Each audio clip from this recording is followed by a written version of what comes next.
a great day, I'm feeling good. Oh, the possibilities of what I could. What happens when a blind man, a woman of color, and a child of immigrants get together to discuss how diversity, inclusion, and equity affect your business? Hi everybody, welcome to the Choose Inclusion podcast. I'm UB and I am the Latino white guy of the group. I'm Nina. I am the woman of color in the group. And I'm Mike. I'm the blind guy. Hey everyone, welcome back to another episode of Choose Inclusion. We have a very special episode today. I strongly recommend, if you're listening to this on Apple Podcasts, Spotify, one of the other podcast platforms, to log in to the chooseinclusion.com website.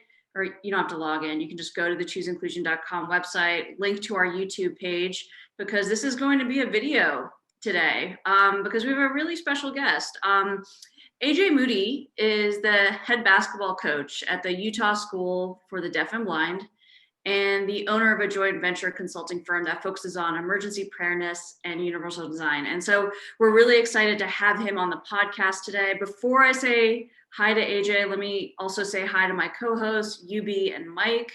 How are you two doing? Hello. Great. Super fantastic, Nina Ubaldo. Welcome back, everybody. Yeah, this is only our second video podcast episode ever. So this is really exciting. Yeah, you guys look fabulous, by the way. Just wanted to say. Thanks, Thank you, Mike. So this is so AJ is deaf. So part of the reason we wanted to do a visual today is because we wanted to make sure that our listeners can actually see AJ. AJ has brought, if you are just listening without the video, AJ has brought 2 ASL interpreters with him today. So you will probably be hearing, or you will be hearing, the voice of a woman who will be interpreting, but it is in fact the voice of AJ, who is a Black man who is deaf and, brings so much to the conversation. And I just want to make sure that our listeners are aware of that. So AJ, how are you doing? I'm good. Fabulous. I'm excited to be involved with this show, this podcast today. We are too. Yeah, we are. This is a really cool experience. And I do want to also acknowledge Anne-Marie and Kim are the ASL interpreters who are joining us as well. So welcome to you both. AJ, yeah, I think we want to start, who are you, man? We want to hear all about you. Where you've had such a fascinating journey to this point. I think we'd love to learn a little bit more about that.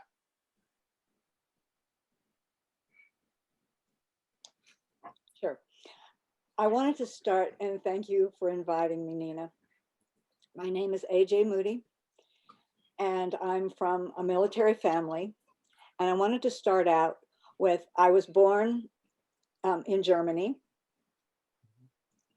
So my mother had no idea that I was deaf. And how my mother found out that I became deaf was when we were living in an apartment, a small apartment, and it was next to a club. And so my baby crib was kind of up against the wall. And then, so there was sort of like this loud music kind of vibration. And my mother and my sister kept waking up all night long, but I just slept all the way through. And so for weeks and weeks, my mom was feeling like there's something wrong. And so, took me to the doctor and they, checked me. And, so they closed the door, slammed it. And then to see if I would look. And then they said, no, I think he's fine. But it's just that, I could feel the vibration or the wind or something against me. So my mom felt like, nope. So they decided to move we moved to Nebraska. And then I saw an audiologist and he did all the tests and found out that I was deaf. And I had become deaf when my mother was pregnant. She had a high fever while she was pregnant. And that was what caused my hearing loss. And so first, person in my family to, be deaf and have a deaf background. And, so I had no exposure to the deaf culture or, deafness before that. So I had been in a mainstream school, which was an oral school. And so I first practiced, speaking, and, I was in kindergarten um, in Washington. That was the name of it, in the school in Washington. And so it was the program I was in, and they were calling it Signing Exact English. So I kind of kept growing up, and then we moved to Texas, moved then again to Pennsylvania, moved again to Hawaii. So I kept being in mainstream programs. So then we moved to Colorado, and that was when I started, well, actually there was a teacher who suggested, I think you should put your son into a deaf school. And then so he can find his identity, and I was behind in my education, and my reading and my writing was behind because, I didn't understand the interpreter. Everything just kind of was going right past me. So then thought it might be better for me to go to a deaf school. So Colorado Springs School for the Deaf and Blind was my first deaf school. So that was when I became exposed to American Sign Language, ASL. So it was way different from seeing Essential English, because before I was supposed to be just signing in complete English sentences, but this was just kind of a different kind of abbreviated kind of a language, and I picked it up really fast. So I was really acquiring language really fast, and I really could identify with the culture, and I was learning about different, famous deaf people, actors, and famous people that are deaf in sports, and the instructors I had were deaf, and everybody around was deaf, and so before, when I was in a mainstream program, I was just maybe with one or two other deaf people. It was just this small little world there. But now, when it really impacted me, when I was really starting to acquire language and I started playing sports, my coach, who could sign in ASL, really helped me a lot. And, I was learning ASL, I was learning the deaf culture, and I realized that I had possibilities to do more. At CSDB, I was there from 87 till my sophomore year, I think about 4 years. And so then I wanted to transfer to another deaf school in Maryland School for the Deaf. So I moved for 2 years, my junior and my senior year, and went there and arrived, and it was a deaf culture that was the same, but most of the staff were deaf. So at CSDB, it was mixed. There were staff that were deaf, there were staff that were hearing, and we were signing, but in Maryland School, most all of the staff there are deaf. So the one problem when I, got there, most of the people around were white. And then we had a lot of Black students there, but when I would look at myself, I would realize, my identity there too, because of that. And it's like, so then I started to become more curious, and I was kind of trying to learn more about the history of racism, the history of slavery, the history of oppression, history of discrimination. So I'm kind of like saying, so I was asking my mom, can you explain? I was asking my mom about this. She always would give me a straight answer about anything, about how we Black people and, African-American people have been treated. We've been treated awful with oppression, discrimination. And so I asked people when, people look at you, what do they identify you as first? So when, they don't identify me as deaf first, they identify me as Black first. But then they realize, I can't hear, so I'm Black deaf person. So then I realized, that's when I started to kind of, fully understand my identity, but maybe not yet totally. But that's when it started for me at the Maryland School for the Deaf. So I just kept learning, and time went on. And so we've got a national Black advocacy to teach leadership, and most of the leaders there are Black deaf, or women that are Black and deaf. African American students all come there, from all different places around the United States, and everybody socializes. We had workshops and different things. And so I graduated from Maryland School for the Deaf in 2012. And then I decided to go to college, and I went to Fort Lewis College in Durango, and I played football there. So I was majoring in educational science. So I majored in that, but then, I had to end my football career because I had a brain injury. So then I just decided I didn't really want to do exercise science anymore. So then I transferred to Metro State, and that's where I met my two interpreters. So I decided to take a business major. So again, I took some classes in leadership, and I saw that some of the classes that they had there were in African American history. So I took those, and that really impacted me. That made me really research, more in depth. And I found out all these different hidden truths about how slavery has, continued all the way from 1619 until now. So in my life, with Black Lives Matter, people are wondering, how did this start from the history all the way up until now? So that provided me with a better understanding. So I could really understand how I just tried to kind of understand about the protests, and, make sure, that Black Americans are heard. That is why I think that they have set up Black Lives Matter now. This all started in 1619 up till now. So I'm happy that I've found my deaf identity and my Black identity. And how now I'm kind of like the intersectionality of, I'm a Black deaf male, and to make sure that I understand my identities.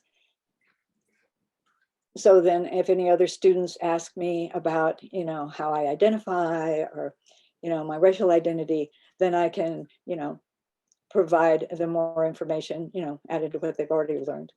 All of it, people, always are asking me things, and they want to learn and they want to understand, because some people don't understand anything. It's not their fault. It starts with us adults. So, how we, communicate with the students, and we have to have unity with each other. And so, see, did I want to say any more about that? I think that covers everything. I know that Mike is chomping at the bit to ask you questions, so I'm going to give him space first to ask anything that he wants to ask AJ. Nina, I swear you have ESPN or something. I mean, wait. No, AJ, I really like this episode. I feel like I connect with my fellow community members from the broader disability community. Just like that's my community. I don't speak the deaf culture, but I don't really speak the blind culture either. I just feel like I identify with individuals who have experienced these kind of physical type challenges, right? Whether they're invisible or visible challenges, I feel like I just identify so much closer with that community. So I'd love to talk about, what you're currently doing as a head basketball coach in Utah, which again, Utah has a reputation of being fairly Caucasian. So I think this is going to be an intersectionality type conversation. But can you talk a little bit about your current occupation in Utah?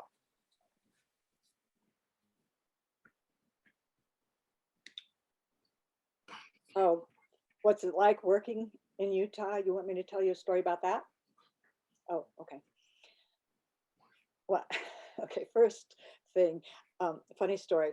Before I moved to Utah, my wife her first job was at a deaf school in Ogden. So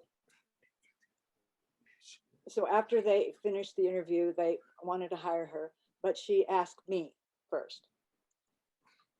So the Utah Deaf School had already offered me a school. I mean, offered me a job. I mean, so it's like I said, well, go ahead. It's you know, I'll follow wherever you go. So if you found a job there, and I really, knew it's all white there. So some friends in Utah, it's like, why Utah? People were saying,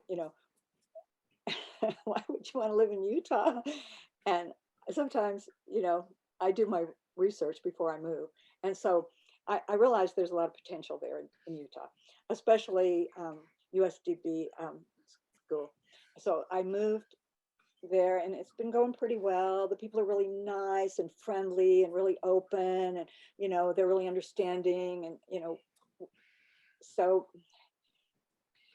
they wanted me, they said, to have a job as a coach, and the head coach for the boys basketball. They wanted me to be involved with that. And so I said, okay. And, I accepted it, and I accepted the job as the coach and for the team. And so then the first thing that I could say, or the story was, they said, we never thought about hiring a Black person to be our head coach for basketball. So I was like, oh, well, so I think they weren't really ready for this next step. So they wanted the best for their basketball program, and I want the best for the basketball program. So luckily, I had met some of the students around before I became their head basketball coach, and they were very open. They were really enthusiastic about learning, and so I had high expectations because I came from a school that had the attitude that I would be able to give them the kind of experience, and it would be fun, and with the games. And also they were asking me, they were curious, I'm not white, but they were asking me about Hispanic people, they respect me, I respect them. And it really kind of impacted me, when thinking about all the people were really open, and we had a real brotherhood, a real family. There's no difference between any of us, maybe just the color of our skin, but we're all deaf. We're all men. We have made different skin, but we listen to each other, and it didn't matter what. But so we've all grown up with differences. We didn't grow up the same. We've grown up with all these differences. It's not our fault, but we can learn. We can communicate together. And so when I'm working as a job coach now, I see some students who are Black or African American are very excited to see a Black man in their school. They're so excited. It's like it's their, like I'm a celebrity there or something. Everybody's coming up to me and wanting to meet me. And so I was like, oh, okay. So, and I feel like I socialize with them, and, I take my time to socialize with them to make sure that, they're not alone, that they're, there's a lot of possibilities out there in Utah. There's a lot of diversity. So anyway, it's been a really good experience for me in Utah. I can see myself living here, for maybe 5, 7, 8, 9 years, maybe. I could become a leader here, maybe.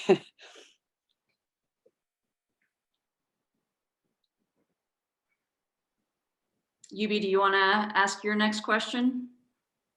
Yeah, I would love to. I'm really curious about the language component, and this the fact that other people are talking for you. Nina's got a separate question around that, but in general, the way you communicate is fascinating to me. And this might be a silly question, but because you're using your arms and your hands to communicate, is there a physical component to that? Meaning, do you find yourself exhausted, at any point during the day because it's a physical movement just to be able to communicate? I don't know. I don't know if that's a true thing or not, but it's me. And then the differences in languages, right? We talked about this before we started recording, but there's ASL, but then there's Black ASL. And you alluded to this when you went to Maryland. So what's that like?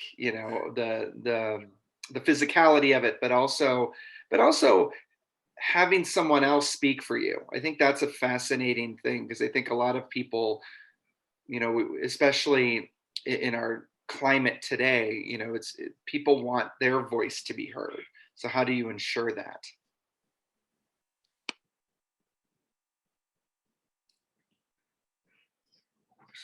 I like your questions.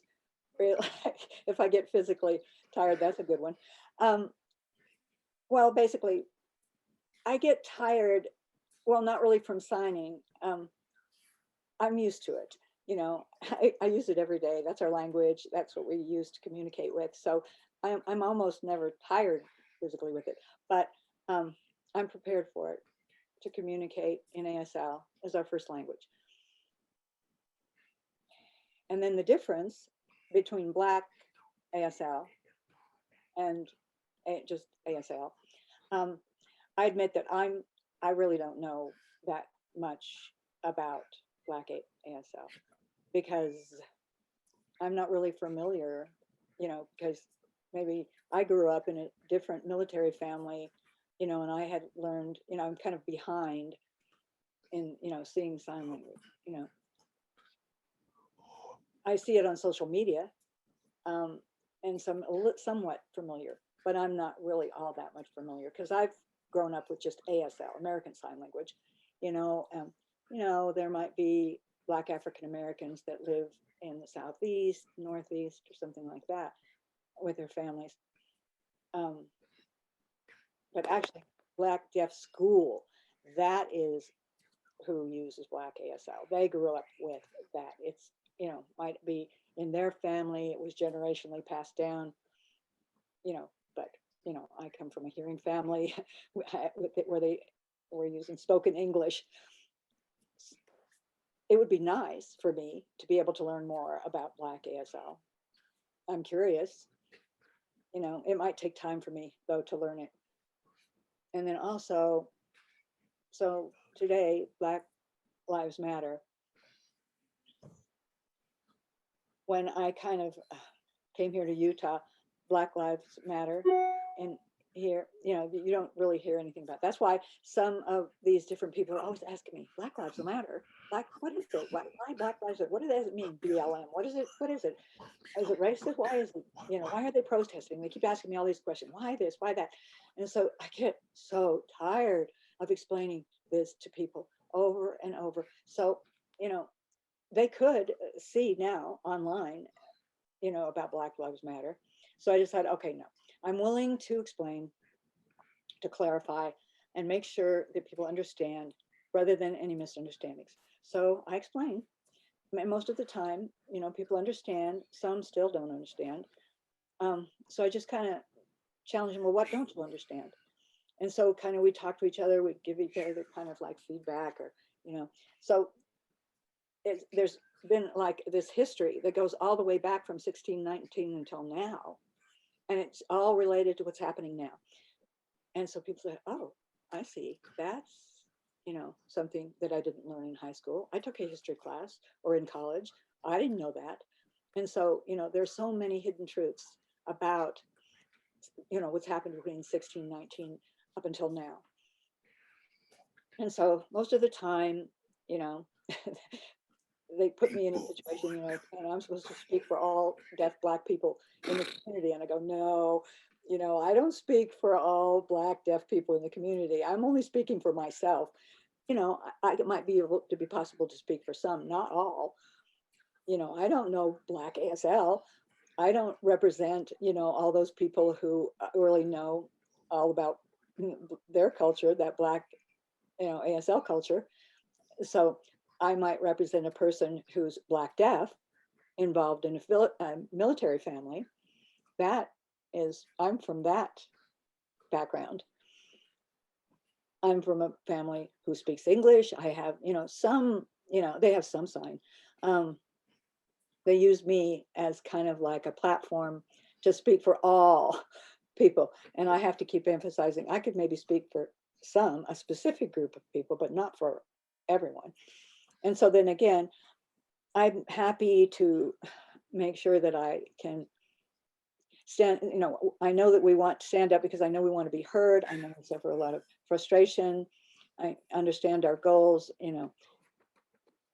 instead of people being, always at odds, I think we need more unity. I notice a lot of people right now are just, always at odds with each other. And this is happening big time nowadays. And so, I don't bully people, or I don't talk back to people or anything like that. I listen. And so, when somebody says something to me, I might ask them a question like, well, why? And then I say, oh, okay, I get their perspective. I try to give my perspective. And then we both, because we've grown up differently. So, I always keep that in the back of my mind, that everybody has grown up differently, and nobody's perfect, right? So we all have our flaws. AJ, I think one of the things I want to hit on is about the work that, because you have your own consulting firm too, that focuses on universal design.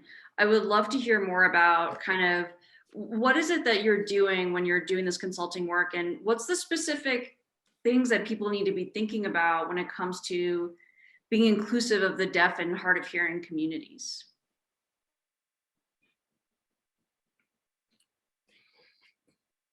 So I'm glad you brought that up, because I almost forgot. When I said about being deaf in a hearing world, this consulting in universal design, I come from two different worlds, the hearing world, my family, and then the other world is my deaf world, where my friends, my wife's family are from. So I see, strengths and weaknesses in both sides. So nowadays it's 2021.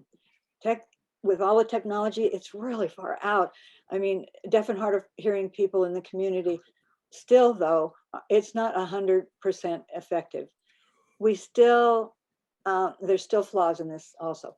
So my passion was to find a way to help businesses and organizations to see what kind of problems that they're dealing with deaf or hard of hearing people, to come to their businesses.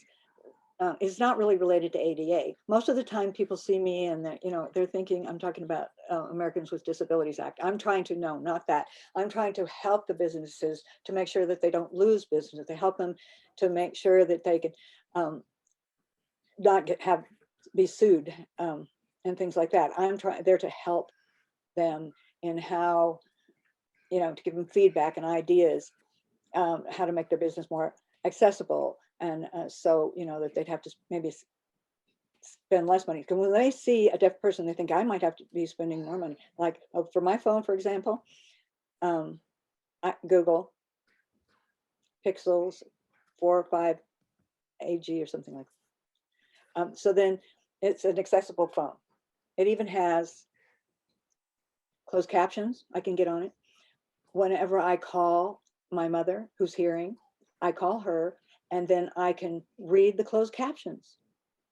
And I was like, wow, that's great. So on Instagram or on Twitter or on Facebook, most of the videos, they don't have closed captioned, but then my phone can. It can, add the closed captions from the sound, and then they just come up. And so I think it was last Saturday, I was looking for a house. And so my real estate agent, they, didn't know I was going to be deaf, but they were willing to try, to accommodate me. So, they called me, and then they were talking, and my wife could read the closed captions. They just came up, and it was just great. It was so accessible. And other businesses could use this too. If you've got a phone and the deaf person has a phone, they could just hand it over to a hearing person. They read whatever they've said, give it back. It works. And, it doesn't cost that much, just a phone. It's affordable. There's a lot of different technology, and it really, doesn't cost that much money. So I'd like to bring up, every time a business interviews a person and then they see I'm deaf, for example, their first thought is, oh, I'm going to have to get an interpreter. I have to pay for an interpreter. I have to use interpreters 24/7. No, that's a myth. Okay. We just need an interpreter for maybe 2 hours, one day, or 2 times a week, maybe, for a meeting. That's it. Just for a meeting, a big meeting, some kind of serious meeting, where they're explaining about policies or laws or anything like that. Just an interpreter for that. But for regular, work every day, no, you don't have to have an interpreter. We could use the, phone to go back and forth, to, write notes back and forth to each other. Or you could use email. And like I said, now with my phone, the captions just come up when somebody talks on it. So nowadays, the technology is great. People don't think about that. It's not that big a thing. I'm just giving people feedback. I just show, remember that when you hire a deaf person might look at, just list different things that they need. That's all, and then they can just read it. Most deaf people tend to face a lot of autism. Hearing businesses and the hearing organizations, or even some deaf schools, it just depends, on what deaf school, because they look down on a deaf person. They say, oh, they can't do this, I can't do that, because they can't hear. So we have a lot of, possibilities that we can do. But people are not willing to be open to it because they're thinking it's going to cost too much. Or they might get a lawsuit, or, it's going to be too hard to become accessible. So I'm just trying to give people feedback and trying to help them. That's all. Yeah. That's awesome. So I just want to ask you one more question before we wrap up. And this was just something, that I asked you before because, I think a lot about racial dynamics and power dynamics and, how do we elevate the voices of marginalized people? And today, your ASL interpreters are 2 white women. What are your thoughts on that? How do you feel about that? And just kind of your thoughts about that overall. That's a good question. And I appreciate that you asked me this question, because it has happened to everyone. What my opinion is, when I was growing up, I almost never have seen a Black interpreter, or I've never worked with a Black interpreter. I did meet 1 or 2 maybe Black interpreters, and finally, maybe out of all these other interpreters, out of like for maybe 17 or 18 years or something, again, I'm not sure, but most of the time, like if these Black interpreters have taken classes, or if, where they picked it up, I'm not really too sure. They could be, anywhere around the US, but most, I would say, people that are interpreters, the biggest percentage of them are white that I've met. Because everybody I meet, it seems like they're always white. Once in a while, there'll be a Hispanic woman or something and we'll talk. But, always all the interpreters I've ever met have been white. So all of a sudden when I see a Black interpreter, I'm really kind of excited, like in school, sometimes we have this service called Sorensen. It's a video relay service. It's a big company. And most of those people who are interpreters there either are white male or white female. A really small percentage of Black men or women that interpret, very small. So honestly, and that's beyond my control. I can't really go look for a Black interpreter. Where am I going to find a Black interpreter? Because I don't know where to find, because they're hard to find. So that's why I picked these two to work with me, because they had worked with me before at Metro State, and I had their contact information. So I just texted them and I asked them if they'd be interested to be involved. And both of them, asked me before. Nina had asked me, "Are you fine working, with white women to voice for you and interpret for you as a Black male?" And so again, it's hard for me to find any Black interpreters. So I don't know what to do. Maybe out of state somewhere, or, I just, they might be working somewhere else. So I just, for now, yes. Unfortunately, yes. Well, I think, that question alone, there's so many layers to it. And also there's just a trust factor in general, I think, where you're literally, you are trusting these people with your voice. And I think that's just that could be a whole other episode. So we'll save that for another episode to talk about, trusting people with your voice, because I think that's super powerful. But AJ, thank you. And thank you, Anne-Marie and Kim, for today. It was really just a special, impactful episode. And we just love to bring your voice to our audience to continue to learn and understand how different we all are, right? And how individual we all are, and how we all need to be, just included for our gifts and what that means. And so thank you for the opportunity to spend some time with you and be a part of the show.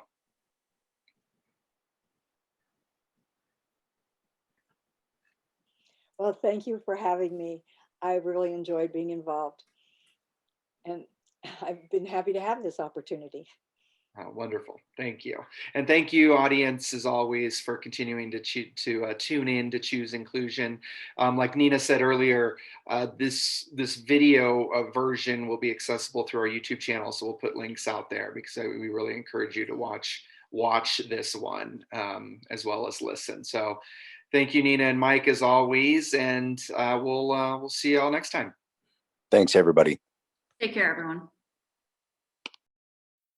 Thanks for listening to the Choose Inclusion podcast. Make sure to subscribe to us on Apple Podcasts and Spotify. And you can see closed captioning for this podcast on our YouTube channel. You can find us online on our website, chooseinclusion.com, and contact us on Twitter @ChooseInclusion.